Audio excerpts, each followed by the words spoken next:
Coming back to New York was lonely for Meredith, and something of a shock. She had lost touch with her old school friends after she left. Alex was too young to know the difference, and adjusted to Adelaide quickly. She lavished affection on him, and he lapped it up. Janet had gone right back to her old life, with greater ease because Meredith was older, and she didn't need to spend as much time with her. And she hung out in the kitchen with Addie most of the time anyway. And Janet knew that Alex was in good hands, so she was free to play golf and tennis and bridge with her friends 2 or 3 times a week. Although she'd been sad to leave their cozy family life in Germany, where Robert came home for lunch every day, and so did the children, she was enjoying being back in New York. And Robert was content being the senior partner of the law firm. At 44, he had a comfortable career and a life he loved, and it didn't do him any harm to be the son of a Supreme Court justice.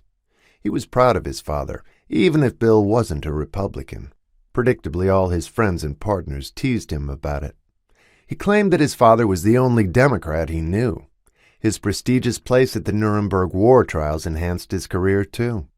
Robert was an extremely respected attorney, and his colleagues and clients were happy to see him back.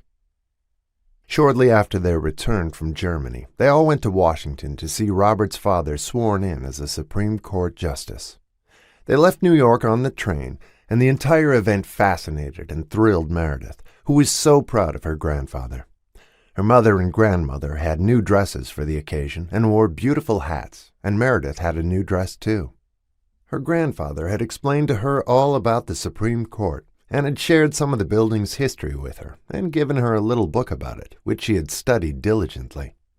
She informed her parents on the trip down from New York that the Supreme Court building had taken 3 years to build, was completed in 1935, 14 years before, and was designed by architects Cass Gilbert Sr., Cass Gilbert Jr., and John Rockart.